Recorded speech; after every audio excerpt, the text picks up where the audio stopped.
Well, thank you, Stephen, for that introduction. And I hope that you're going to have very fruitful and productive deliberations here over the next couple of days. It's 101 years ago today, on the 1st of November 1911, that an Italian pilot threw 4 handheld bombs out of a plane from all of 600 feet on Ottoman positions in what is now part of modern-day Libya. And although no one was reported as killed, and I'm told the only Ottoman response was a complaint of ungentlemanly conduct, this is generally regarded as the first bombing mission undertaken by an aeroplane. 6 months later, the Royal Flying Corps was formed, and over the last century, air power has moved from a peripheral role in military strategy to a central one. The Royal Air Force today is integral to the defence of the United Kingdom and an indispensable part of operations to protect national security. Last year, helping to provide the Libyan people with the protection and indeed the courage they needed to overthrow the brutal dictator who had oppressed them for so long. This summer, policing the skies over London to ensure the delivery of a safe and secure Olympics. As I speak now, in the skies above Afghanistan. In all of these operations, air power alone would not be enough, but in none of these operations could success have been achieved without it. I want to talk today about the future development of the Royal Air Force and its contribution to the security of the nation. And as the theme of this conference suggests, I will do so in the context of partnership, international and domestic, military and civilian, government and industry. Partnerships that the RAF will need to enhance if it is to continue to assure the delivery of air power in the 21st century. A century in which space and cyberspace will emerge as increasingly important domains of the overall strategy, and in which the evolution of technology is already changing how air power can be delivered, so that the pilot of an aircraft need not be sitting in the cockpit, but can be in a bunker 3,000 miles away. But let me first set out the overarching framework within which the Royal Air Force will continue to transform its capability, structure and infrastructure over the next decade. When I became Secretary of State just over a year ago, the campaign in Libya was in its final phase, with Gaddafi and his family expelled from Tripoli and holed up in Sirte. My first day in the job was partly taken up with targeting decisions for airstrikes. Any notion I may have had that defence was just another government department with a budget problem was quickly dispelled. And of course, at that stage, I was having to navigate my foundation lesson in military speak, that impenetrable language designed to repel outsiders and to underline just how different defence is from other parts of government. I saw at first hand, literally on my first day, how the first priority was success on operations, and that remains the case today. It is the very raison d'etre of our armed forces. Ensuring that our country is defended, our national security interests protected at home and abroad, and our values projected. In Afghanistan, we are clear that we will end our combat operations by December 2014. But in the meantime, we must complete the mission, training and preparing the Afghan forces to take on the burden of security so that we can bring our personnel home, while protecting the gains that we have so expensively made. As we and our ISAF partners draw down, we will be more dependent than ever on the air bridge, and the RAF's work in sustaining this link is critical to delivering that success. Over a third of the Royal Air Force's strength is currently contributing directly to operations and standing commitments in Afghanistan and on other tasks defending the UK and our dependent territories. The RAF is an integral part of the front line. But just as I am clear on the priority of operations, I am equally clear that without budgetary discipline, the need for the kind of reductions and tough decisions taken as part of the 2010 Strategic Defence Review would come upon us again, and we will have gained nothing. So budgetary discipline has to be the supporting foundation of the transformation to Future Force 2020. The defence equipment programme needs to be balanced and sustainable if the armed forces are to have the confidence that the capabilities promised will actually be delivered on time and to requirement. We're now halfway through this Parliament, and I can confirm that we have in the Ministry of Defence a balanced budget with an affordable equipment programme backed by what will still, although you wouldn't know it from reading most of the British media, will still be the fourth largest defence budget in the world. And this changes the dynamic.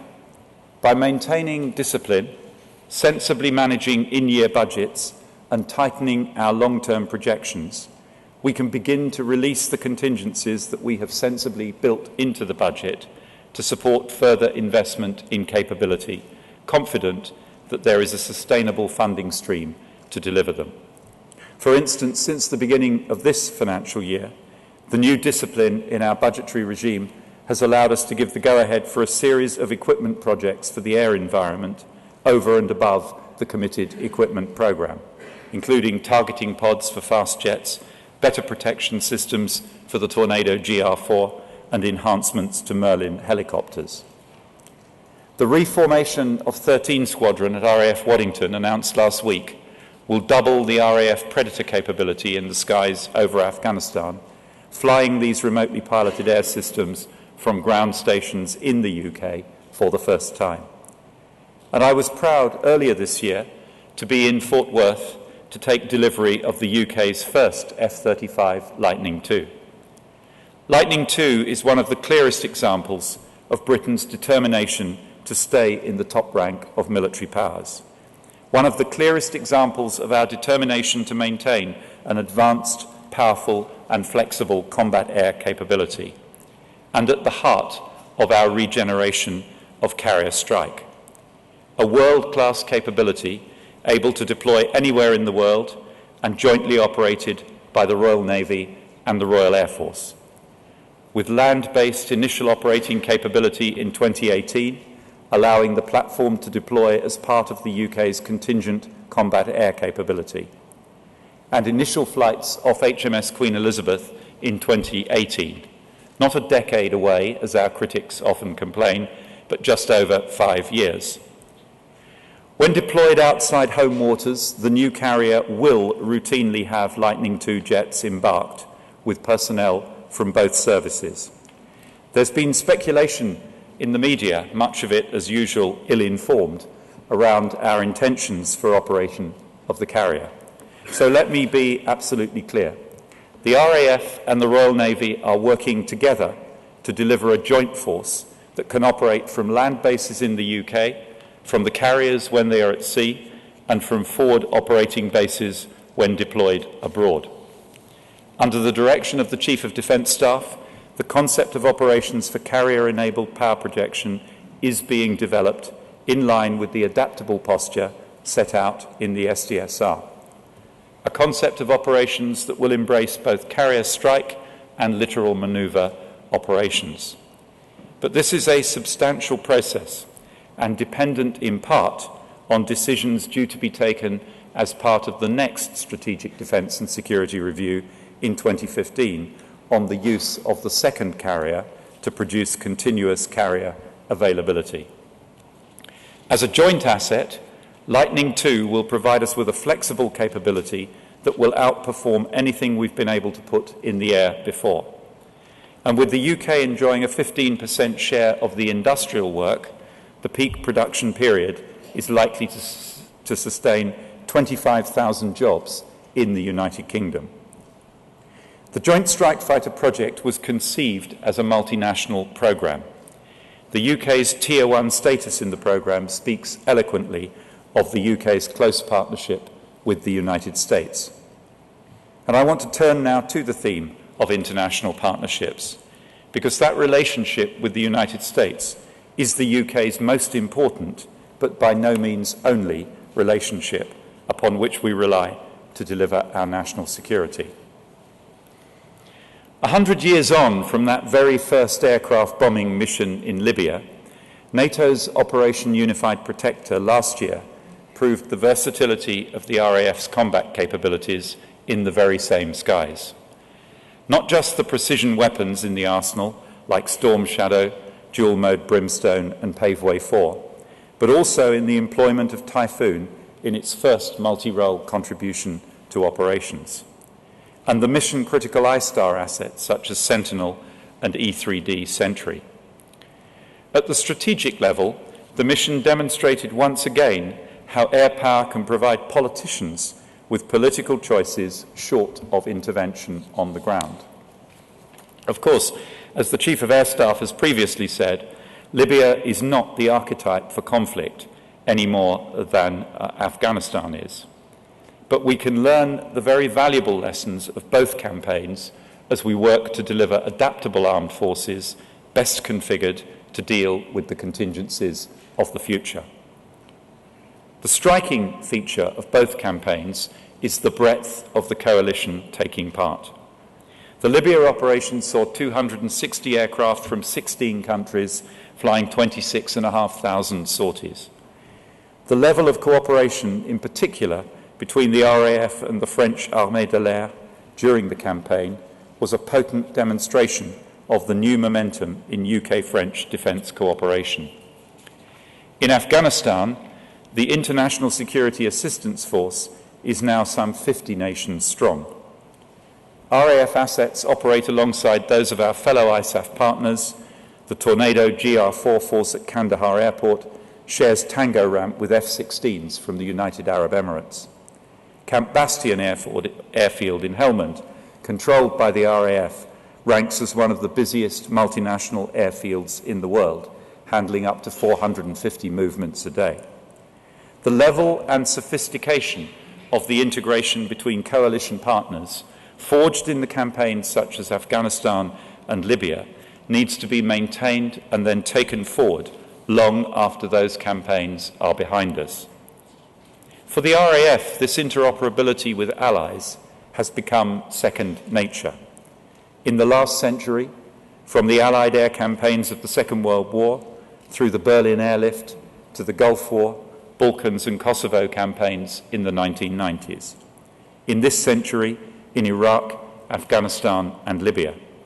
The RAF has honed its understanding and interoperability, operating as part of multinational coalitions over many, many years. The wide international audience that I see here today is testament to the strength of the relationship that the RAF has forged with fellow military aviators from across the globe. That operational experience is now being built upon. Tornadoes from RAF Marham have deployed to the Middle East for a series of exercises to work with partner nations on exercise Shaheen Star, and soon Typhoons from RAF Lucas will be joining exercises in the UAE and Oman. The Typhoon has also been flying with allies from the Five-Power Defence Arrangement as part of exercise Bersama Lima 11 in Malaysia. This is all part of putting into practice the kind of interoperability we will need in the future. Because there is another strategic lesson we can draw from recent operations, particularly Libya. While on the one hand Libya showed the strength of our NATO alliances and our partnerships beyond NATO, the operation also, to be frank, cruelly exposed the imbalances and weaknesses in NATO and thus the scale of the task facing European NATO nations. And as former US Defence Secretary Robert Gates pointed out at the time, the most advanced fighter aircraft are little use if allies do not have the means to identify, process and strike targets as part of an integrated campaign. One could argue this is the very nature of coalition operations, with each partner providing the skills and assets that it can. But in the case of Libya, it shone a bright light on relative military and political capabilities in terms of who could but wouldn't and who would but couldn't. With the United States reflecting in its strategic posture the growing importance of the developing strategic challenge in the Pacific, the nations of Europe must find the political will to take on more responsibility for our own backyard and fund the capabilities that allow us to do that. Certainly that means shouldering the major burden in the Balkans and the Mediterranean, but also being prepared, if necessary, to take a bigger role in relation to North Africa and the Middle East.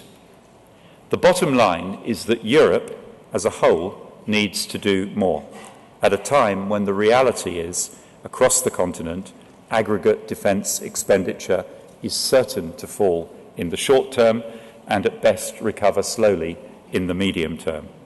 So the challenge is stark. If we cannot spend more, we must do things differently, maximising the capability we can collectively squeeze out of the resources we have, increasing interoperability, closing capability gaps through joint working and greater specialisation. For example, the UK is overhauling its ISTAR strategic lift and combat air capabilities as part of the transition to Future Force 2020, with new Atlas and Voyager fleets operating alongside the C-17, Sentry, Sentinel and Airseeker, as well as a range of remotely piloted air systems. These forces will allow us to offer capacity to share with our international partners in new, innovative and mutually beneficial ways. And for the time being at least, we will depend on others for support with maritime patrol aircraft when we need them. This is not just about smart behaviour by NATO members per se. For Britain, smart defence is also about making the alliance more flexible, encouraging collaboration among groups of allies within the alliance and with partners outside the alliance. Both Libya and Afghanistan have shown how agile NATO can be in incorporating the contributions of outsiders. We should capitalise on this experience, making it easier for non-NATO nations and key potential partners to contribute to NATO's operations. The partnership challenge encompasses more than just bilateral and multilateral government-to-government or military-to-military relations. It also encompasses those who supply and support our equipment too. With shrinking defence budgets in many advanced countries and ever greater appetite and capability for involvement in design, development and production of military equipment in the emerging economies, it is a tough business environment for the developed world's defence exporters out there. Competition is and will remain intense.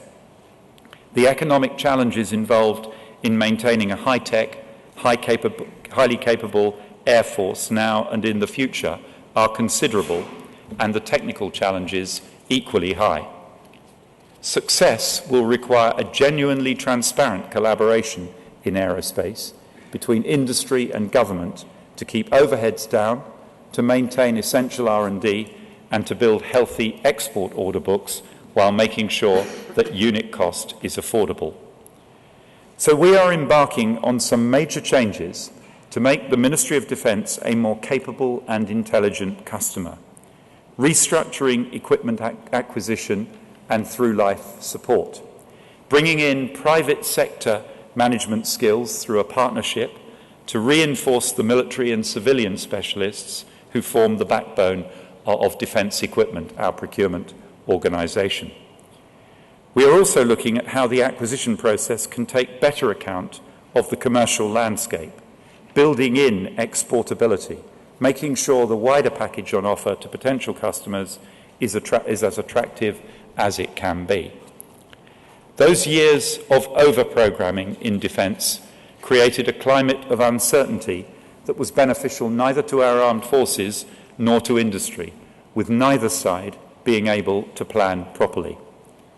To provide industry with as much information as possible to plan, we will be publishing a summary of the equipment plan in the coming months. This will provide greater granularity than ever before about how money will be spent across the breadth of capabilities by breaking down spending for equipment and support alongside the judgment of the National Audit Office on the robustness of our plan.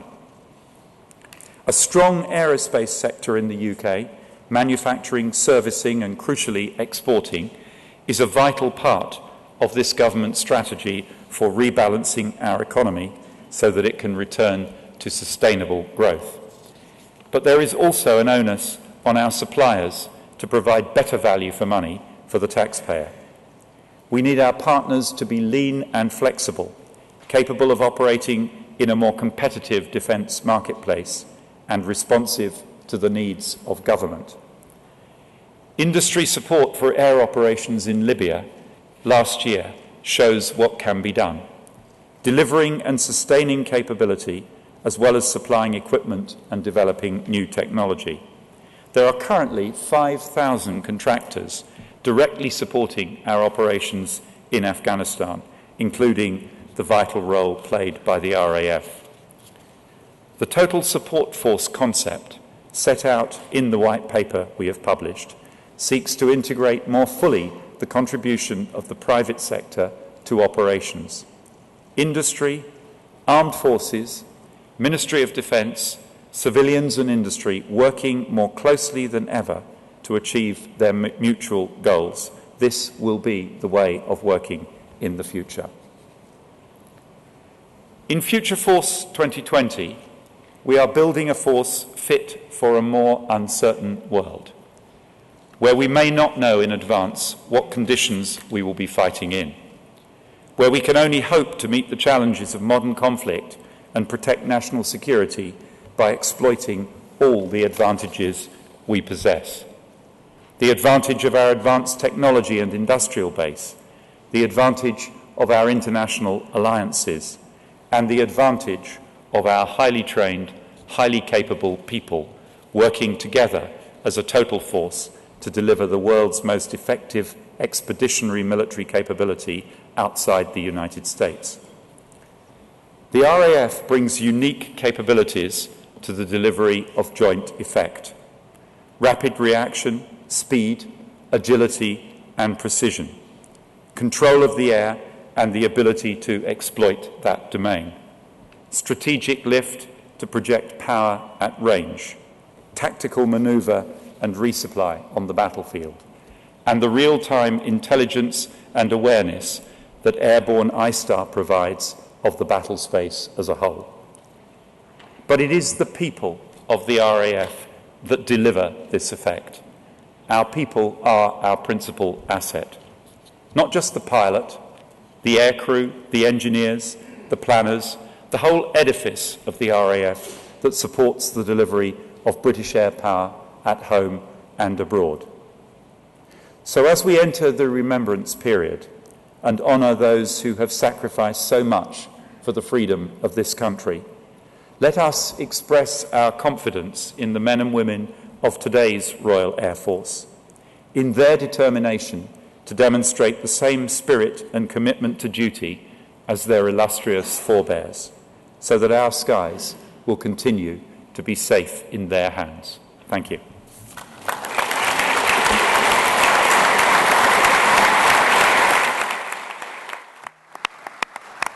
Thank you. You're okay for 15 minutes? You've got to be at 9:45. Yep. No. Secretary of State, thank you very much indeed. I think you've put the question of partnerships into its correct political context. And as always, Secretary of State, you speak with great clarity and you tell it like it is. We appreciate that. So we have 15 minutes now for questions. Secretary of State has got to be away at 9:45, we remain on the record. You will need a microphone for acoustic reasons in this room, and it will be helpful if you'd identify yourself if you ask a question. So, Nick Childs.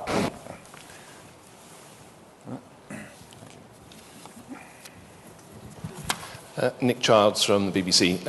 Thank you, Secretary of State. You made the statement that the new aircraft carrier or aircraft carriers will routinely be carrying jets when they go on operations. Have you decided how many of these jets they will be flying on these routine operations? And if so, can you tell us what that number is? I think in the SDSR it was mentioned that it will be 12 routinely. Is that still the number? That is the plan. I didn't say on operations, I said when they are deployed outside home waters, which is a rather more extensive definition than operations. When the carrier is deployed outside home waters, it will routinely embark 12 jets. We will have an ability to surge that number higher if there is a high state of tension. But on routine deployments outside home waters, that will be the default plan, embarkation of 12. Thank you. Sir, Andrew Brooks. Secretary of State Andrew Brooks. There seems to be quite often a lot of gaps in our capabilities. I was thinking at combat search and rescue, for example, over Libya. We very much relied on the Americans for that. And you talked, and I had a quote here about MPA. We depend on others for the MPA when we need them. Now, if you look around Europe, there aren't that many MPA floating around. Other people have got rid of them. The French haven't got that many serviceable. Is there not something slightly worrying about a maritime nation not having a decent MPA capability? Well, I think the 2 or 3 points here. First of all, you talk about gaps. I mean, these are two sides of the same coin. Working smartly with partners in an austere economic environment is the other side of the coin of gaps in capability. If we are going in NATO to be able to use our resources most effectively, we are going to have to address collectively how we deal with this sovereign capability gap challenge, because it simply doesn't make sense for all the European NATO nations to attempt to carry every capability that they collectively will need. And it is clear that if we are going to succeed in rising to the challenge that essentially the American pivot to the Pacific presents to the European NATO nations, we have to work more smartly and we have to work more interconnectedly. Now, of course, it would be nice to have a maritime patrol aircraft capability at this time, but it would be nicer to have a balanced and sustainable defence budget, which is what we've now achieved. And that has required making some very tough prioritising decisions around capability. And the decision was taken to gap maritime patrol, most obviously because the aircraft that we were seeking to bring into service was, to put it frankly, unlikely ever to be able to fly, and was just turned into a money sink. So we took a difficult decision there. That doesn't mean that we have taken a decision for all time not to have maritime patrol capability, but in the current period we've accepted that gap and we have successfully managed that capability gap. This is about managing the risk, using other types of assets and occasionally depending on allies to provide us with support where a maritime patrol aircraft was the only solution to a particular problem. So we're managing it. Okay, thank you. On the right there, Julian Lindley-French. Good morning, Secretary of State. Julian Lindley-French. Morning. I think, as you said in your speech, that the next 10 years will see a profound shift in strategic posture for the United States and indeed for ourselves. And rightly, to my mind, you are recommitting to NATO.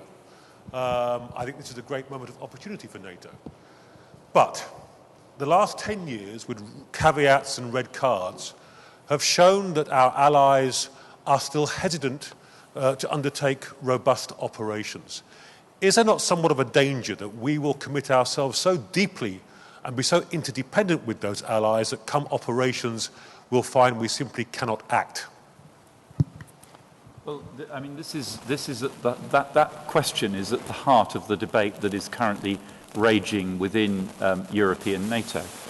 The United States, by making the strategic decision that it has thrown the gauntlet down, has challenged its European NATO allies to step up to the plate and take a greater, more mature responsibility for defence of our own territory and our own backyard. And to be fair, we're still at an early stage of responding to that. There's still some sparring going on. There is still some predictable hand-wringing about sovereign capability. There are still concerns from, 28 countries about 28 separate defence industries. But I think there is a growing realisation, a genuine sense at the meetings that I attend, that we're positioning and we're posturing, but we all know that we are going to have to get on with this. We're going to have to do this. Because if we can't make the collective European NATO defence budget go further, then we are going to fail in the task that essentially we've been set. And I am optimistic that there is behind the inevitable position taking, there is a realism lurking, which recognises that we're going to have to do this. Realism lurking. Sir. But still hidden at the moment. Yes, Secretary. Robert Wall, I'm a reporter with Bloomberg News. I also wanted to ask you about the pivot to Asia and your comments that Europe perhaps needs to take up more of the slack, especially when it comes to North Africa and the Middle East. I was wondering if you could perhaps talk a bit more about what you see, how you see Europe playing there, and also as you talk about now allocating some of the reserve funding, whether funding decisions will be made in light of the fact that this new strategic reality, which of course has come to light since the SDSR. The funding allocation I was talking about was let me just clarify that first, a fundamental shift in the way the MOD does business. The historical approach has been to plan to deliver much more than we can possibly afford to deliver, and then every quarter have a point where you cut something or defer something. We've decided to take the opposite approach and plan to deliver what we can afford with a contingency and an unallocated provision in our budget, and then every quarter release some contingency to buy some short lead time or off-the-shelf type items that are available. Turning, I hope, a drip feed of bad news stories around defence into a drip feed of modest but good news stories about equipping our armed forces. The message on Europe's role is one that I first delivered in a speech in Washington the day after President Obama made the pivot announcement in January, and it's one that I've been consistently peddling around the capitals of Europe. The message to us is very clear. We have to do more, and we should welcome the fact that the US has accepted the responsibility, because only the US could do it, of rising to the strategic challenge that China's emergence onto the world stage presents in the Asia-Pacific region. But it does mean that we have to do more. We have to see operations like the Libya operation, where the Europeans, at least some of them, did step up to the plate. We have to expect to do that more often, and we have to focus on the weaknesses and the gaps in our capability that campaign highlighted, and we have to address them. Most particularly, and most obviously, and I speak as a layman, but what that campaign showed me very clearly is that in modern warfare in this century, where the tolerance of collateral damage and civilian casualties is extremely low, quite rightly, then the determining factor in one's ability to engage will be the quality of the intelligence, surveillance, reconnaissance, targeting, and the processing capability. It wasn't, I think, in Libya so much the data, it was the lack of processing capability that was causing problems.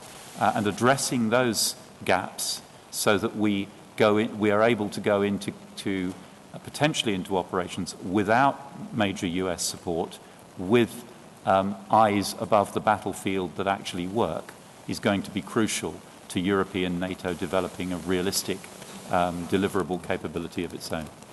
Minister, thank you. That's a very clear and important statement. There's an officer in the centre down there, sir.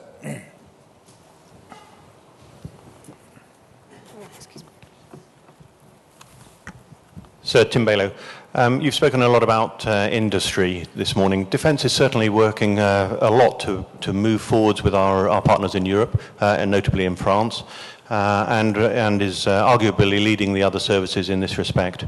Perhaps because of the nature of air power, which is highly technologically driven, our ability to be successful in this is very dependent on the national industries also working together, and yet across the national boundaries they're competing for international contracts.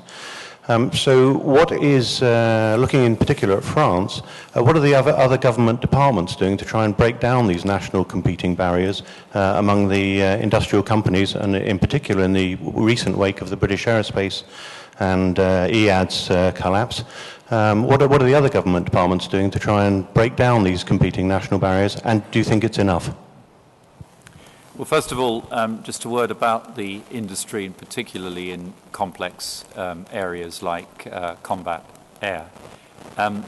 Two things are happening at once to the industry, neither of which is helpful, as I said in my speech. First of all, in almost all developed countries, defence budgets are under pressure and are likely to fall further over the coming years.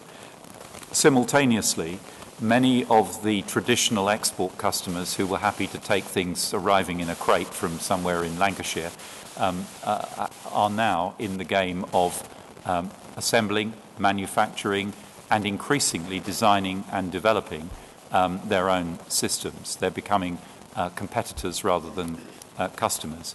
So the traditional developed world defence industries are facing some extremely tough challenges which will require them to restructure. Now, I'm conscious of the fact that Lord Heseltine's report was only published yesterday, but I am not the kind of politician who thinks that that immediately means governments need to sit down and decide how to reorganise the industry.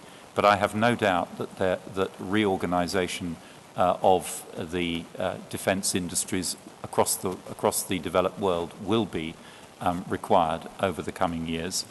There are a number of permutations that could be possible, but the recent BAE EADS attempted merger shows us just how significant the national interest barriers that have to be overcome will be. And those, in this case, were not particularly strategic or defence-related barriers, national security type barriers. They were far more industrial impact, and in particular impact on employment that were driving the behaviours of, I think, to be fair, the German government in particular.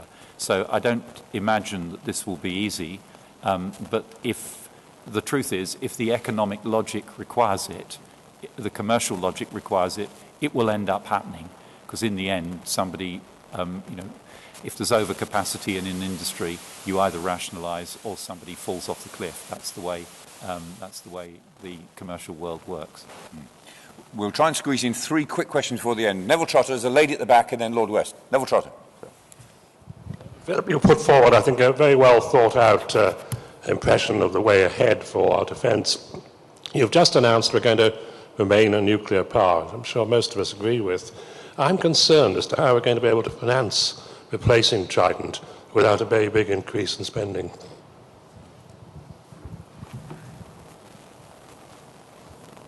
Sorry, you one at a time. I thought you meant 3 at once. No. Yes, we are committed to maintaining the continuous at-sea deterrent. Our Trident missiles and the warheads on them have many, many years of life left in them. The question is only around whether we replace the Vanguard-class submarines when they start to go out of service in 2028.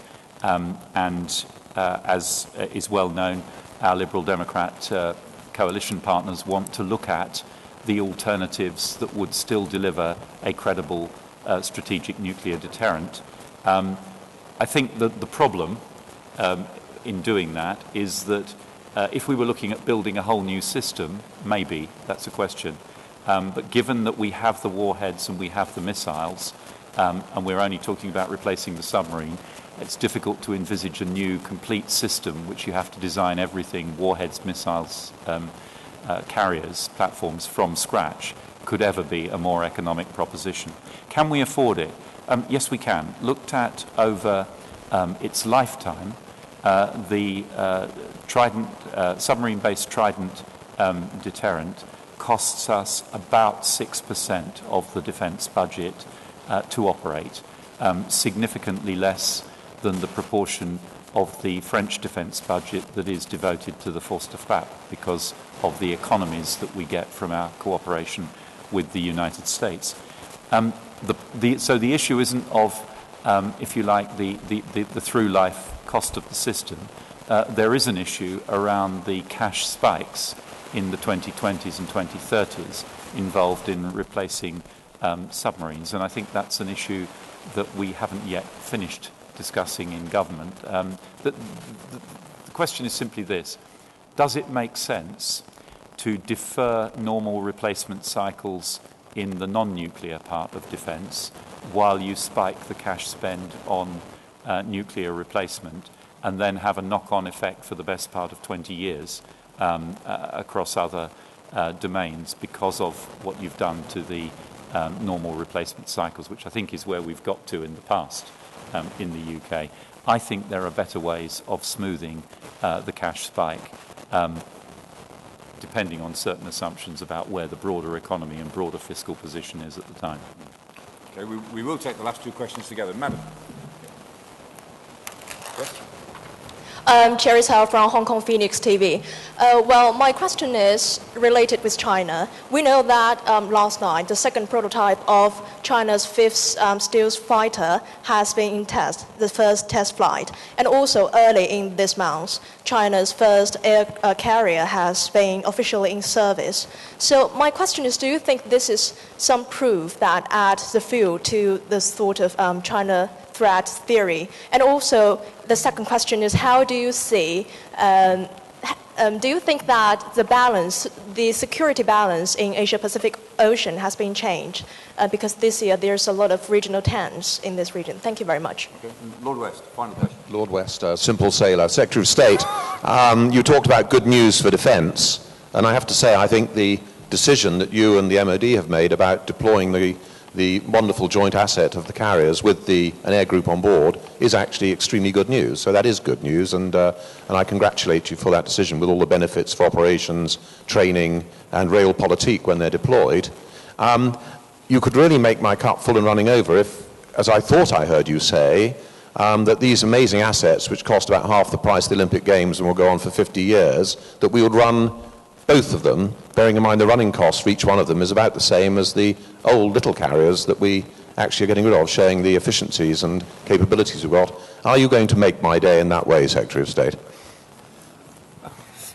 Right. On the question of China, I mean, self-evidently, China is an emerging great power, and all great powers expect to influence and to project influence in their region. I don't claim to be a China expert, but everything I see suggests to me that China will be quite cautious and steady in expanding its projection of power within the region. But I have no doubt that it will expect to do so. Firstly, in the sea areas closest to it, but progressively further and further from the Chinese mainland. And the US strategic pivot is directly a recognition of this reality. China is developing the technologies, the capabilities, and crucially, the economic strength, because simply developing high-end capabilities, if you don't have the economic strength to sustain them in the long term, doesn't make you a great power, as others have found. So this is a new reality. As I said a few moments ago, we in Europe should be, I think, reassured that the United States is prepared to recognize that reality and step up to the plate and meet the strategic challenge in the Pacific. We have excellent relationships with China, both government to government and military to military, and would hope and expect to maintain those excellent relationships in the future. But of course, prudent military planning requires one to plan for any contingency wherever it may arise. In the meantime, it is greatly in all of our interests to reduce tensions wherever possible in areas like the South China Sea, which are clearly potential flashpoints because of the number of disputed territories that there are in the area. To Alan West's point, just to be clear, Alan, by the way, the carriers may have cost half the price of the Olympic Games, but I'm not going to let you get away with that. They're still going to cost about 4 times what you said they would cost when you committed to them. Which, if I'm not mistaken, is about exactly the multiple that the Olympic Games cost of what you said they would cost when you took them on. The position on the second carrier is that having made the decision not to proceed with the fitting of cats and traps, to use the Stovall variant of the Joint Strike Fighter, that gives us, of course, the realistic possibility of bringing both carriers into service. The reality was that if we were going to fit a catapult to the second carrier, it would have been impossibly expensive to retrofit a catapult, an EMALS catapult, to the first carrier, the Queen Elizabeth. Given that we're not doing that, we have the real possibility of using both carriers. The second carrier would give us the ability to have a carrier continuously available throughout the lifetime of these assets, and the possibility in extremis, on notice, to surge to 2 carriers in a real period of real tension. There is a cost attached to it, of course. It's not a full second crew, but there is the overlapping means that there are some additional costs that would have to be absorbed within the overall budget. And we have said that this is a decision that will be taken in the 2015 SDSR, whether the second carrier will in fact be skeleton crewed so that we can operate a continuous carrier availability system, or whether it's basically going to be mothballed. So it's a 2015 decision. Keep lobbying.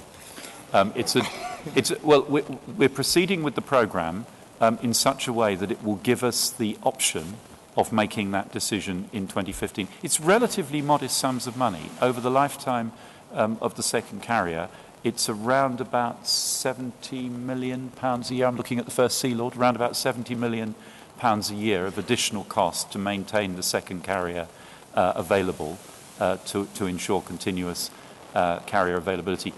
If you ask my opinion, I think that's an extremely good investment of £70 million, because it would enable us to develop our doctrines and concept of operations around the availability of carrier-enabled power projection. If we only have one carrier, of course, the carrier-enabled power projection will only be available for part of the time.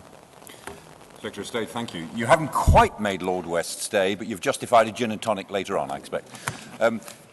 Secretary of State, thank you so much. It's always delightful to welcome you to our conferences, and you never let us down.